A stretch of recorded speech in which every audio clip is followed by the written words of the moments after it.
Good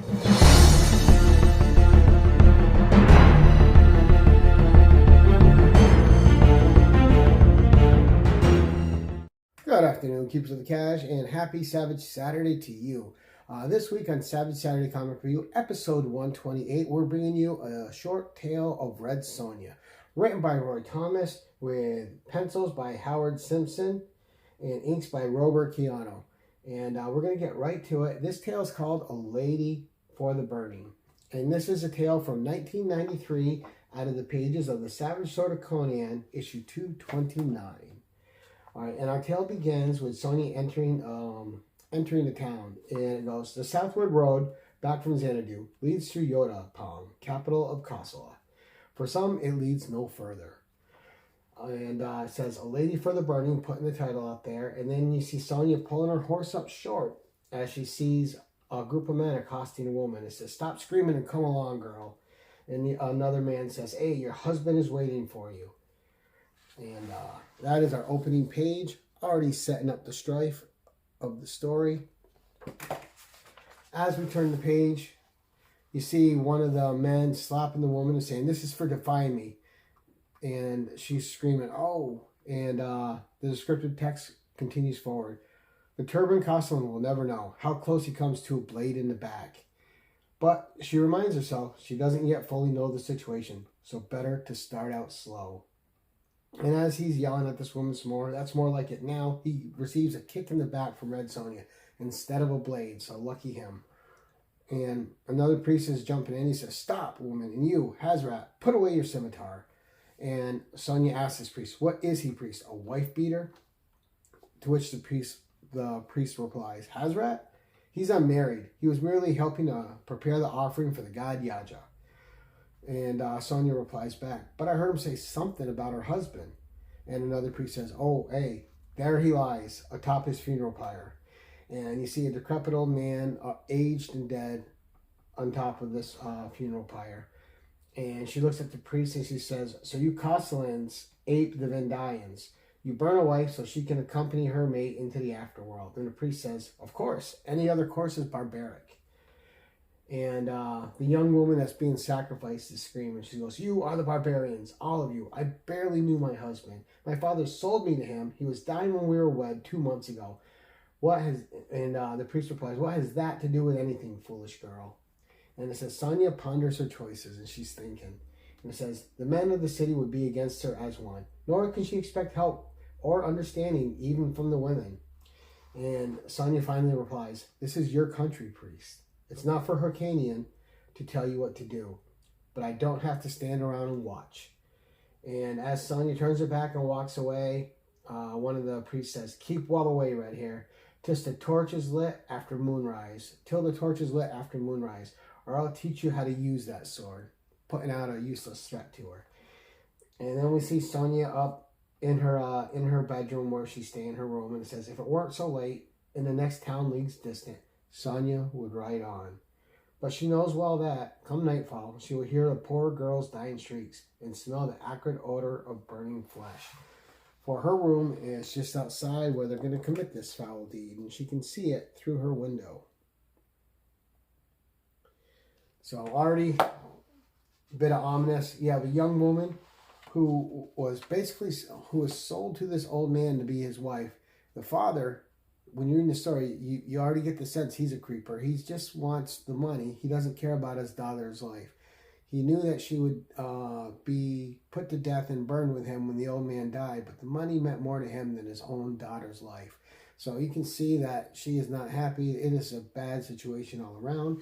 And our tale continues as we get a look of Sonja trying to settle into her bed, but we can also see the view outside her window of the priest talking. And the descriptive text reads, she scarcely notices as the darkness creeps in. And then you hear the priest, it will be time soon. Then the masked one will come. It is good his identity is not known to us. And another priest says, hey, for each man who dons the mask does our holy work. And then we cut to where they are bringing the woman to the pyre. And one of the priests says, bring her forward. And as he keeps speaking, you are honored, Dira.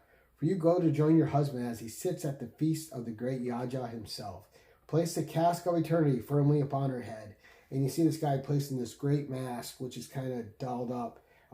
You can't see through it, just a complete helmet, and he's placing it over this poor woman.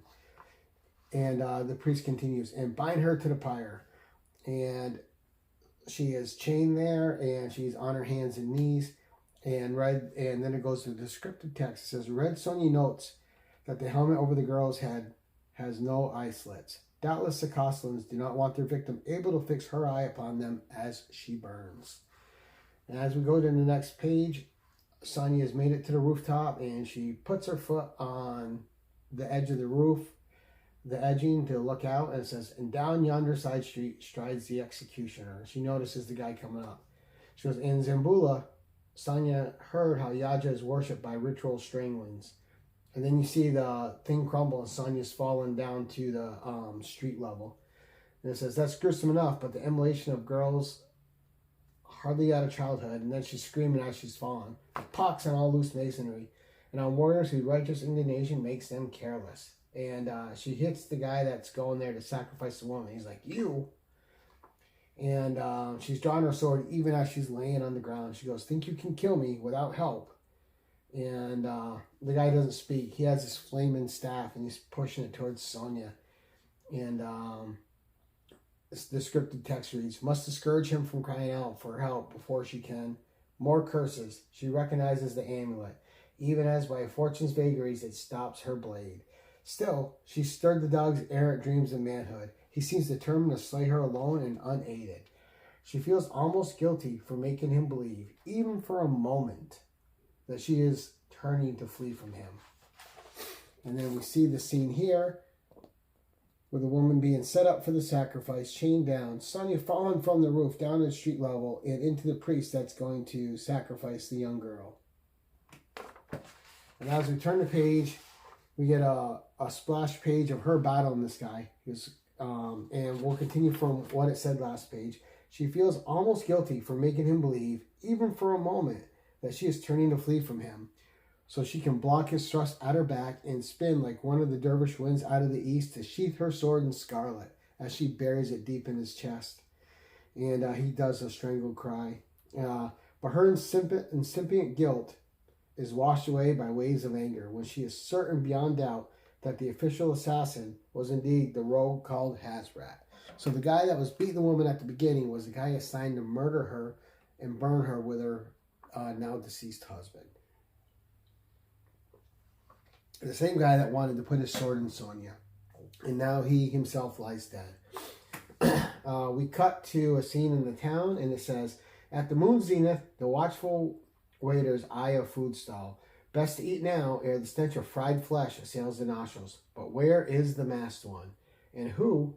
Out of my way, vultures, Red Sonja screams as she starts thundering through town on her horse. And she has someone on the back of her horse with her, but wrapped up.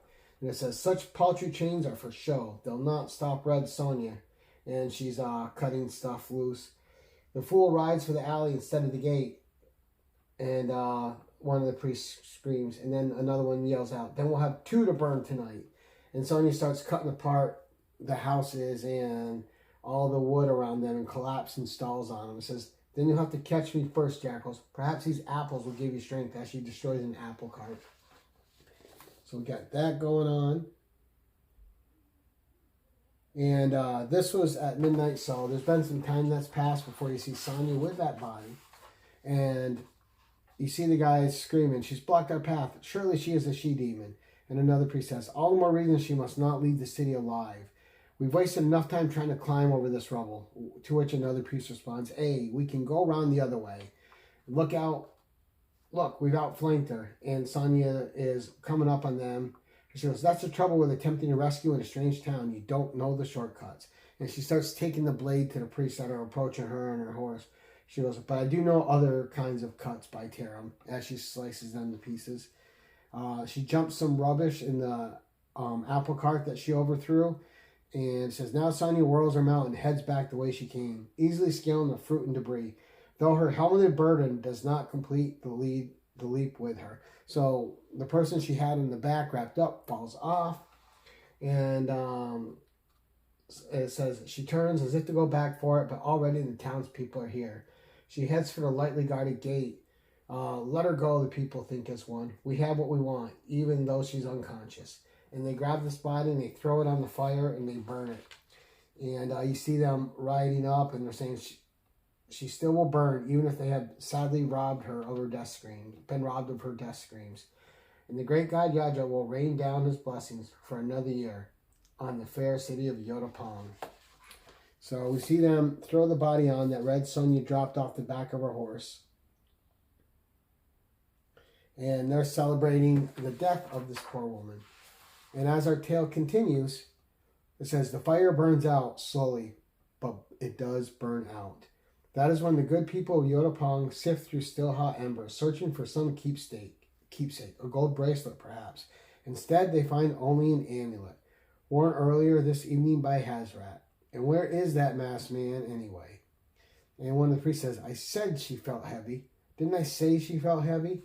And then we cut to a scene of Red Sonja with a woman on the back, Dira, holding on to her as they're riding away from town. It says, as for Red Sonja, she picked up a frightened girl near the city gate, just where she'd hurriedly told her to hide. She'll deposit her in the first town they come to over the border. The first town, that doesn't burn its widows. And thus our tale ends. So a fun little tale. And Red Sonja, at first not wanting to be part of what's going on in the town, of course her conscience gets the better of her, and she ends up saving the woman. She can't just turn an eye to it, even though she was willing to do so at first. She ends up doing the right thing in the end. And just a fun little chase and a quick little story about Sonja saving the life of this young girl who was sold basically into death. But as far as for the length of the story, I'm going to give it a B+. It was too short and to be anything but what it was, in my opinion. It was definitely briskly paced, and there's a few things of convenience I found in the story, and especially with the body and stuff and the guy's not checking, but still a fun little tale. The art's a B. It's not incredible, it's not bad, it's there, it's serviceable art. So a B for the art, B+ for the short story. And overall, we'll just give this just a B short story, which is not a bad thing. Still enjoyable, still fun. But what matters is what you think. Let me know if you guys enjoyed this story in the comments below. And until next time, thank you for watching and keep it casual.